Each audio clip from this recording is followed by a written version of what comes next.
Hello everyone, welcome to my channel. आज मैं discuss करूंगा RTU BTech first semester basic mechanical engineering 2022 का ये पेपर है। इसको आज मैं सॉल्व करूंगा। इसके अंदर part A, part B, part C, तीन पार्ट में क्वेश्चन दिए जाते हैं। पार्ट ए और पार्ट बी को ऑलरेडी मैंने सॉल्व कर रखा है और इसका मैंने वीडियो डाल दिया है। इसका लिंक मैं डिस्क्रिप्शन बॉक्स में दे दूंगा, तो वहां से आप उस वीडियो को भी देख सकते हैं। आज जो मैं डिस्कस करूंगा वो पार्ट सी है और मैं देखता हूं कि पार्ट सी के अंदर किस तरह से क्वेश्चन पूछे गए हैं।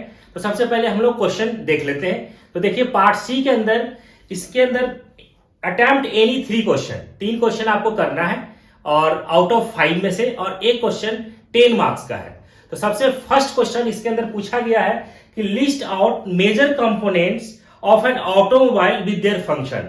ऑटोमोबाइल के पार्ट्स कौन कौन से हैं और उसका क्या फंक्शन है, तो इसके कंपोनेंट्स के बारे में मेंशन करना है। तो सबसे फर्स्ट क्वेश्चन की मैं बात करूं तो फर्स्ट का जो क्वेश्चन है, इसके ऑटोमोबाइल के पार्ट्स की बात कर रहे हैं। तो ऑटोमोबाइल के जो कंपोनेंट्स हैं वो कौन कौन से हैं। एक हमारा इंजन होता है, transmission system, suspension system, steering system, braking system और electrical system.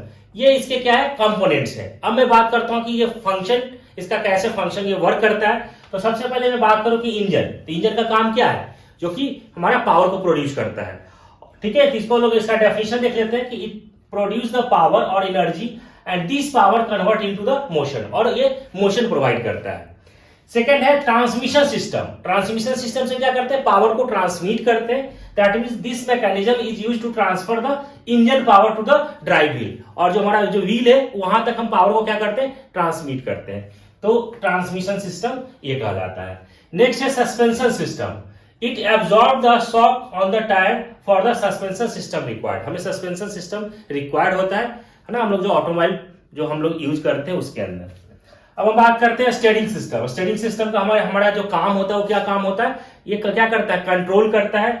It is use to control the direction of the vehicle. जो व्हीकल्स का डायरेक्शन जो है उसको कंट्रोल करने का काम करता है ये स्टीयरिंग सिस्टम। ब्रेकिंग सिस्टम का काम क्या है कि this is use to slow और स्टॉप द व्हीकल। अगर हमें स्टॉप करना है या स्पीड को स्लो करना है तो ये हम इसके ब्रेकिंग सिस्टम से, हम ब्रेक जो लगाते हैं गाड़ी के अंदर, उससे हमें इसका यूज आता है। जनरली हम लोग जो ब्रेकिंग सिस्टम जो यूज करते हैं, हाइड्रोलिक ब्रेक भी यूज करते हैं, मैकेनिकल ब्रेक्स है, न्यूमेटिक ब्रेक्स है, इलेक्ट्रिकल ब्रेक्स है, तो ये सब डिफरेंट टाइप्स के हम लोग ब्रेक यूज करते हैं। नेक्स्ट है electrical system. Electrical system required the following purpose. हम लोग मेनली जो हमारा पर्पस होता है इलेक्ट्रिकल सिस्टम का लगाने के लिए, हमारा पर्पस क्या होता है, पर्पस जो होता है हमारा for charging the battery, battery को चार्ज करता है। ठीक है, to current the horn lighting system, ये हमारा इसका पर्पस है। फॉर प्रोड्यूसिंग द स्पार्क, तो ये हम लोग इलेक्ट्रिकल सिस्टम हम लोग लगाते हैं। इसकी अगर मैं बात करूं कि इसके जो कंपोनेंट्स होते हैं इलेक्ट्रिकल सिस्टम के कौन कौन से हैं, जैसे बैटरी है, मोटर है, डायनेमो है, कट ऑफ है, रेगुलेटर है, तो ये इनके कंपोनेंट्स हैं। ठीक है, अब हम बात करते हैं, ये हमारा तो फर्स्ट क्वेश्चन हो गया कि ऑटोमोबाइल के पार्ट्स कौन कौन से हैं, या इसको आप कंपोनेंट्स बोलिए, कंपोनेंट्स कौन कौन से हैं और इसका फंक्शन क्या है। लेकिन एक इंफॉर्मेशन आपको मैं दो स्टूडेंट्स, ये अकॉर्डिंग टू आपका सिलेबस में नहीं है, ये पूछा हुआ है बट ये सिलेबस में अभी मेंशन नहीं है। अगर आपको इस तरीके से एग्जामिनेशन के अंदर क्वेश्चन आता है तो आपको पैनिक होने की जरूरत नहीं है। आपको जो क्वेश्चन आता है तो आप अगर आ रहा है तो आप इस क्वेश्चन को अटेम्प्ट करिए, अदरवाइज दूसरे क्वेश्चन को आप अटेम्प्ट करिए। ठीक है, तो नेक्स्ट क्वेश्चन की तरफ हम लोग चलते हैं। सेकंड क्वेश्चन है explain the different type of power transmission system. ये मैंने क्वेश्चन ऑलरेडी डाला हुआ है यूट्यूब पे, तो आप इसका मैं लिंक शेयर कर दूंगा, तो आप इस वीडियो को देख सकते हैं। Explain the working of air conditioning system, ये 3rd नंबर क्वेश्चन है और इसका भी वीडियो मैंने डाल रखा है, तो इस लिंक में शेयर कर दूंगा। क्वेश्चन नंबर 4th, अब 4th जो क्वेश्चन कह रहा है, ये कह रहा है describe forging process with letter sketch. अब हम लोग समझते हैं क्वेश्चन नंबर 4th की फॉर्जिंग प्रोसेस क्या होता है। क्वेश्चन नंबर 4th जो है ये कह रहा है कि फॉर्जिंग प्रोसेस क्या होता है और इसका नेट स्केच ड्रॉ करें। तो सबसे पहले हम लोग समझते हैं कि फॉर्जिंग होता क्या है, फॉर्जिंग प्रोसेस। तो फॉर्जिंग प्रोसेस, इसको हम लोग डेफिनेशन देख लेते हैं कि it is a deformation process in which workpiece is compressed between die using either impact load और हाइड्रोलिक लोड टू डिफॉर्म। हम लोग क्या करते हैं, ये जो हमारा डिफॉर्मेशन जो कहलाता है, डिफॉर्मेशन प्रोसेस कहलाता है। It is a deformation process, that means जो फॉर्जिंग प्रोसेस होता है उसके अंदर हम लोग मेटल को क्या करते हैं, हीट करते हैं, गर्म करते हैं below melting point. Melting point से कम टेम्परेचर तक क्या करते हैं, उसको हीट करते हैं और उसको हम लोग क्या करते हैं कि डाई जो हमारा होता है उसको हम लोग एक लोअर डाई लेते हैं, एक अपर डाई लेते हैं और बीच में हम लोग वर्कपीस को रखते हैं और ऊपर से हम फोर्स अप्लाई करते हैं।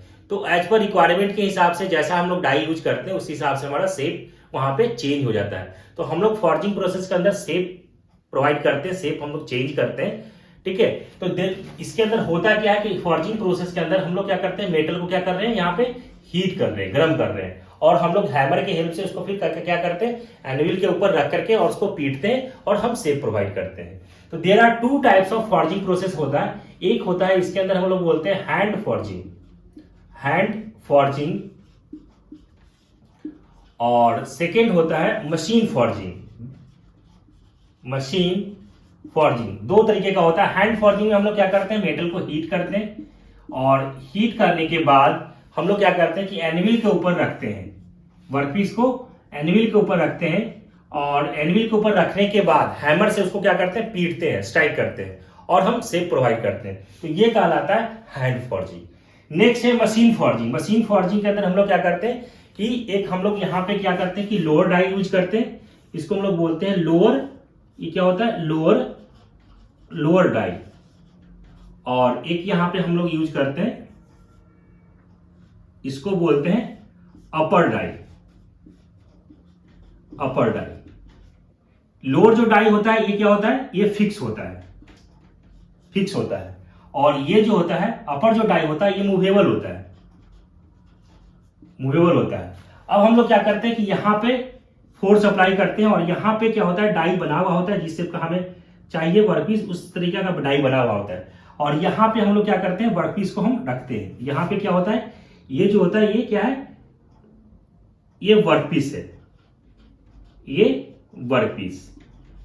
अब हम लोग क्या करते हैं कि नीचे तो लोअर डाई है, ये अपर डाई है, ये लोअर है और यहां से फोर्स अप्लाई करते हैं। जब फोर्स अप्लाई करेंगे तो ये जो वर्कपीस है, इसको मेटल को मैंने पहले क्या कर दिया, हीट कर दिया, गर्म कर दिया और गर्म करने के बाद यहां से हम फोर्स अप्लाई कर रहे हैं। ये तो नीचे वाला फिक्स है जो लोअर डाई है और जब हम फोर्स अप्लाई करेंगे तो क्या होगा, इसका जो शेप है वो क्या होगा, चेंज होगा। तो इसका जो एरिया है, इसका लेंथ जो है क्या होगा, इंक्रीज हो जाएगा, ठीक है, इसका इंक्रीज होगा। तो हम लोग अल्टीमेटली कर क्या रहे हैं कि फॉर्जिंग प्रोसेस एक ऐसा प्रोसेस, डिफॉर्मेशन प्रोसेस है, तो उसके अंदर हम लोग क्या करते हैं, फोर्स अप्लाई करके या हम लोग हैंड फॉर्जिंग के अंदर हम लोग मेटल को स्ट्राइक करके हम लोग शेप प्रोवाइड करते हैं। तो ये कहलाता है फॉर्जिंग प्रोसेस। तो there are two types of forging process, hand forging और मशीन फॉर्जिंग।